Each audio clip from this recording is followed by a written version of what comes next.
그런 점에서 좀 비판을 좀 많이 받아야 되지 않나라는 생각이 듭니다. 제가 볼 때는 약간의 제동이 좀 필요한 것 같습니다. 네, 브레이크가 없는 것 같아요.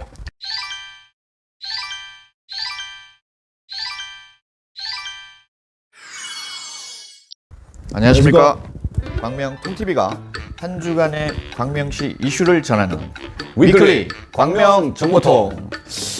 오늘도 저희가 4가지 소식을 준비를 했는데요. 네. 4가지 소식 한번. 네, 제가 담당했습니다. 첫 번째는 바르게 살기 운동 광명시 협의회 회장인 김포중 회장이 단체를 사조직처럼 운영하는 거 아닌가라는 얘기. 두 번째는 이모경 국회의원이 지난 6.1 지방선거 때 양기대 국회의원한테 상처를 입었다. 그런데 우리는 원팀이다. 네, 그런 얘기 있었고요. 도덕초등학교 개교가 1년이 미뤄졌는데 최근에 또 2달이 미뤄진다고 해서 학부모님들이 뿔이 났습니다. 와, 단단히 뿔 났다. 네 번째는 광명시가 무더위 7, 8월 달에 생활고를 겪는 복지사각지대에 빠져있는 이웃들을 집중적으로 발굴한다는 그런 내용 가져왔습니다.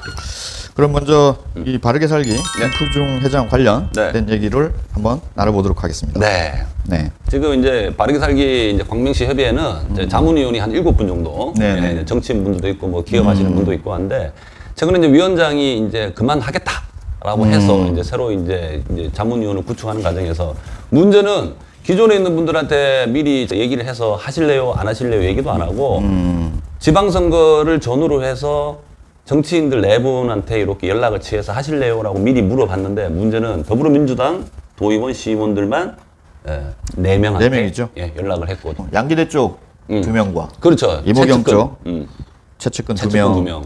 얘기 딱 하면 딱 역시 줄대고 있구나라는 생각인데 문제는 이제 국민의힘 도의원, 시의원들 6분한테는 한 명도 전화를 안 했다는 거죠.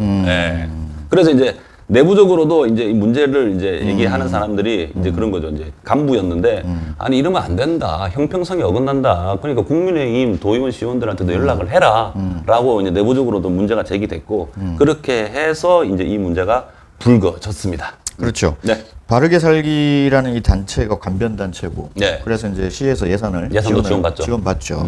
그리고 이제 이 단체가 정치 단체가 아니라 봉사 단체죠. 순수 봉사 단체. 순수 봉사 단체인데 이제 지금 이 단체장이 이렇게 지금 정치색을 띠고 있다라고 하는 부분은 상당히 이제 비판을 받을 만한데, 근데 이제 개인적으로 이제 이분의 이력을 보면 이분이 이제 그 이현주 당시 이제 국회의원 광명시 국회의원 출마할 당시에 사무장을 했죠. 사무국장을 하시고 그다음에 정치인이셨네. 네, 그리고 이제 호남 향후회 회장도 역임하시고 지금 현재 뭐 또 장애인체육회 부회장도 화려하죠. 하고 있죠. 화려하죠. 모르겠습니다. 이분이 지금 어떤 마음으로 이제 이렇게 여러 단체 활동 깊숙이 관여를 해서 활동을 하시는지 모르겠으나 지금 최근에 이제 불거진 여러 문제들 중에서 언론사를 하나 고소를 했죠.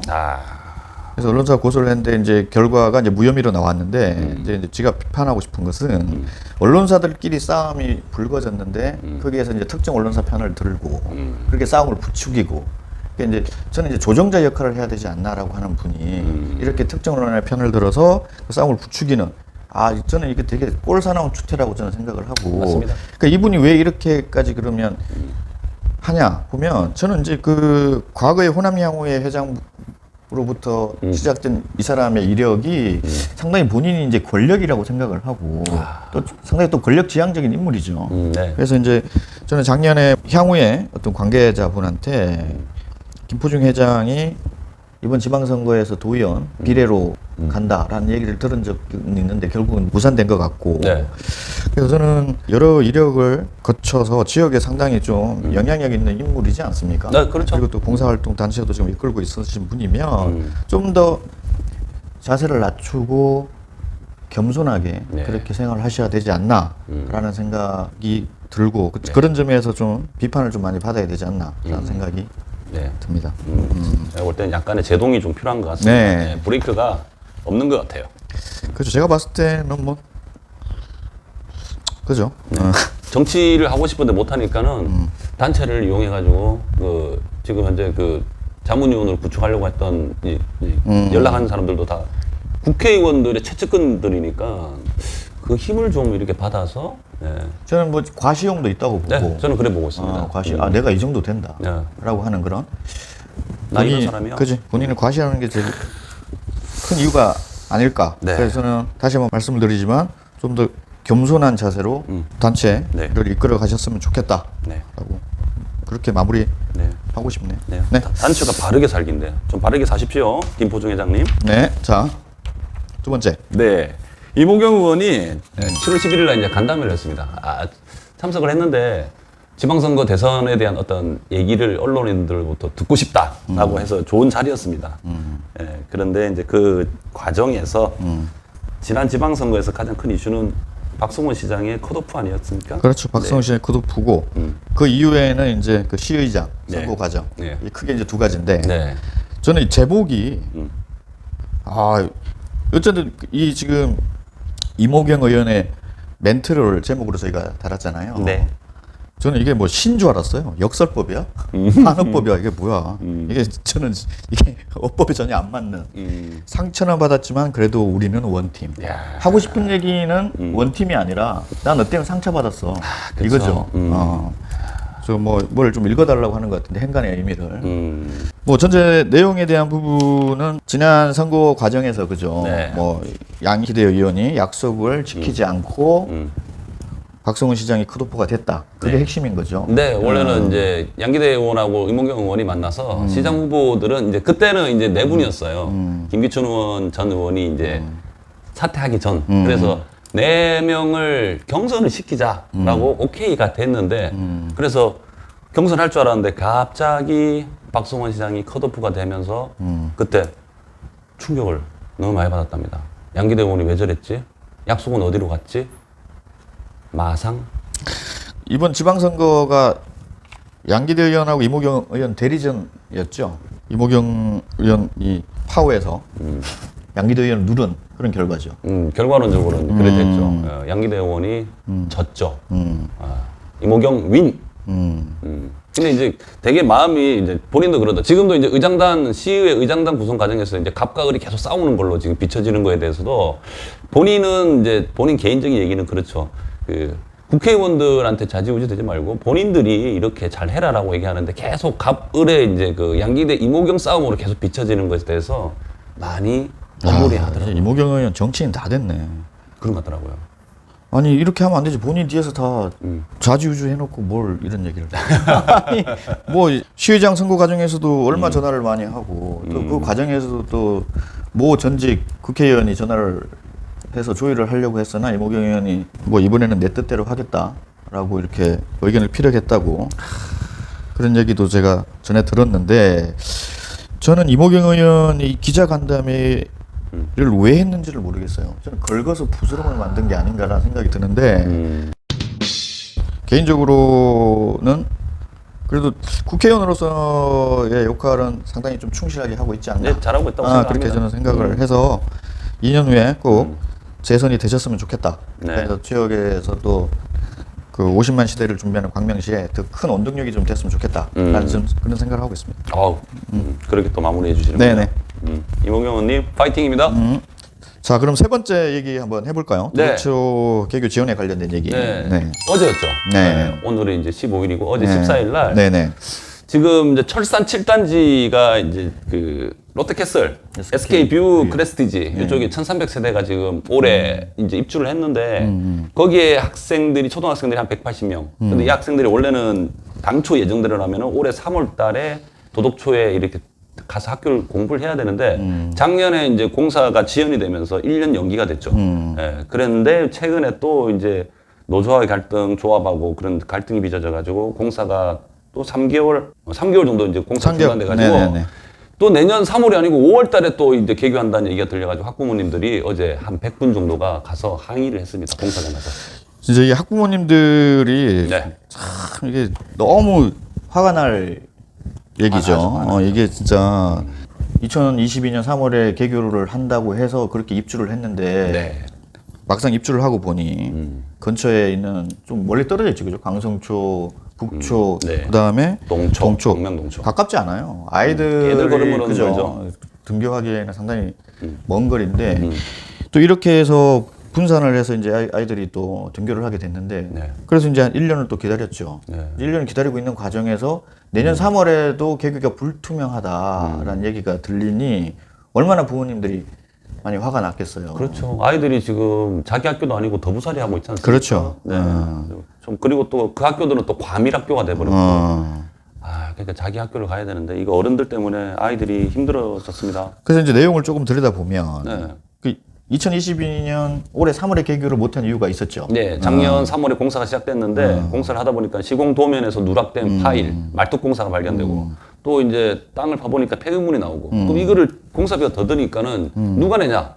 교육청이 내냐? 조합이 내냐? 이렇게 해서 이제 좀 말차를 막 하다가 그래서 공사가 지연되다 보니까는 개교가 이 통째로 1년이 밀어버렸죠. 그래서 올해도 지금 4월에서 네. 그 공사 7월까지 3개월이 이제 공사가 또 중단이 됐죠. 네, 노조하고 이제 조합하고 갈등이 발생했어요. 뭐 여러 가지 문제가 있다고 하는데 그래서 이제 이 3개월의 공사 공백 때문에 내년 3월 개교가 힘들다라는 네. 얘기가 나오죠. 그래서 이제 부모님들이 이제 항의를 하고 하니까 황윤규 조합장이 어제 그죠 가서. 무릎을 꿇고 네. 또 사죄를 했죠. 네. 근데 이건 뭐 황윤규 조합장의 개인 문제뿐만 아니라 교육청, 시청 네. 모두 책임이 있어요. 우리 모두 책임이죠. 네, 그 관계자들 이렇게 지금 뒷짐지고 이렇게 불구경하듯이 이렇게 하고 있었던 거 아니에요. 그러니까 이제 이런 부분은 황윤규 조합장이 뭐 그냥 대표로 책임을 지고 무릎을 꿇고 사과를 한 것 같은데 저는 그 교육청 관계자, 시 관계자 모두 이 부분에서 저는 자유로울 수 없다. 그래서 공이 해결책을 빨리 찾아서 네. 뭐 이게 사과가 중요한 게 아니라 내년 3월 개교를 하는 게 중요하잖아요. 그죠? 네. 어제 그래서 이제 이모경 의원이 이제 간담회를 해가지고 이제 무조건 3월 달에는 내년 3월에는 개교를 할 수 있도록 하겠다고 약속을 뭐 단디했습니다. 사투리로 단디. 이제 이게 또 부실 공사가 되면 안 되니까. 그렇죠. 그렇죠. 이런 부분을 공사 중간중간에 이제 점검은 하고 그 말씀하신 대로 그 단디했으니까 꼭 약속이 좀 지켜지길 바라고 우리 아이들이 더부살이라는 우리 아이들이 내년에는 본래 보금자리를 찾아서 네. 그렇게 공부를 했으면 좋겠네요. 네. 뭐 부실공사 얘기도 나와가지고 교육청에서 최근에 이제 50일 동안 이제 안전진단, 제3자 안전진단 결과 구조적인 결함은 없다고 합니다. 내년에 개교가 됐으면 좋겠어요. 네. 뭐 그렇다고 공사 기간 줄인다고 날림 공사하면 안 됩니다.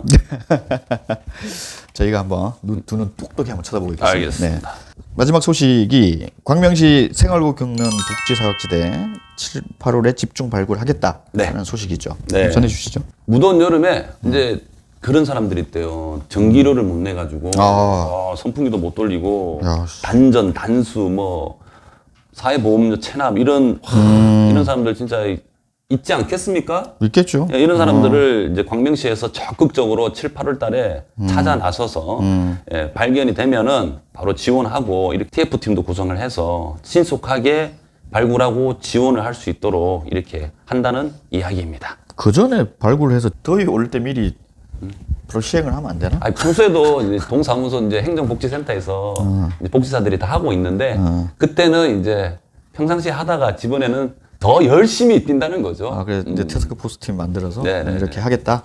이때만 한다는 게 아니고. 집중적으로 관리하겠다. 그렇습니다. 그런 얘기죠. 네네. 알겠습니다. 그래서 네. 복지사각지대에 있는 이 분들 올 여름에는 좀 네. 시원하게 보냈으면 좋겠네요. 네네. 맞습니다. 네. 강빈 씨 여러분들도 열심히 해주셔서 감사합니다. 네.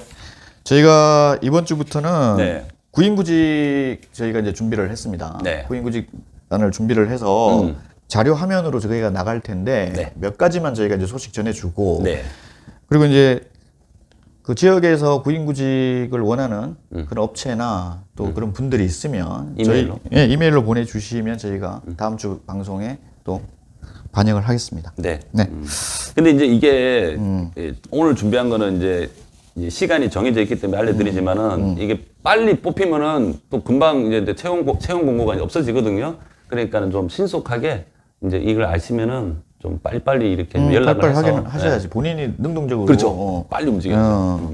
그러면 두 군데서 이제 이게 광명시하고 다 연결되어 있는 곳인데요. 첫 번째는 하안종합사회복지관, 하안 13단지에 있는데 거기에 자그마한 도서관, 새싹 작은 도서관이 있다고 합니다. 네네. 거기서 사서 한 명을 이제 28일까지 뽑는다고 하니까는 서류를 넣으시면 됩니다. 어제 공고가 나왔어요. 14일 날. 네네네. 네, 그래서 한 명 뽑는다고 하니까 네. 필수 조건은 사서 자격증이 있어야 된다고 합니다. 경력, 학력은 무관하니까 예, 사서 자격증이 있으시면은 임금은 뭐 200에서 220만 원 정도. 그럼 주 5일 근무네요. 네, 근데 이제 주 5일이 화, 수, 목, 금, 토. 아. 1월 쉽니다. 1월. 일요일하고 월요일을 쉬고. 네. 9시부터 토요일도 6시. 토요일도 6시까지. 토요일도 6시까지. 네. 이거를 잘 알고 지원하셔야 되겠네요. 그죠? 예. 저 자세한 내용은 광명시 일자리 센터에 가면은 더 있습니다. 네, 저희들이 링크 이렇게 주소 알려드릴게요. 네, 두 번째. 두 번째는 광명시 보건소에 가면은 그 옆에 시립 노양센터가 있습니다. 아, 네네. 네, 어르신들 이렇게 이제 모시는 곳인데 거기에서 요양보호사 3분을 모신다고 합니다. 네, 요양보호사 자격증이 있어야 되고요. 네. 서류 전형을 7월 29일 오후 2시까지 받는다고 합니다. 네, 그렇게 해서 하면은 임금은 한 210만 원 정도? 이분들은 3교대로 일을 합니다. 그렇게 하기 때문에 6시 반부터 3시 반까지, 그 다음에 1시 30분부터 반부터 10시 반까지, 그 다음에 10시부터 아침 8시까지 이렇게 3교대 근무하니까요. 그 부분에 대해서도 좀 아시고 9시간씩 하는 거네요. 그죠? 네, 9시간씩. 맞죠? 9. 점심시간 1시간 빼고 뭐 이렇게 하면 8시간인 거고. 네, 맞네요. 그렇게 하고. 이렇게 해서 서류 전형, 1차 서류 전형하고 2차 면접을 해서 이제 3분을 뽑는다고 합니다. 예. 네. 자, 그럼 저희가 이번 주 준비한 소식은 여기까지고요. 네. 다음 주에도 더 알찬 내용을 가지고 찾아뵙겠습니다. 네. 시청해 주셔서 감사합니다. 감사합니다.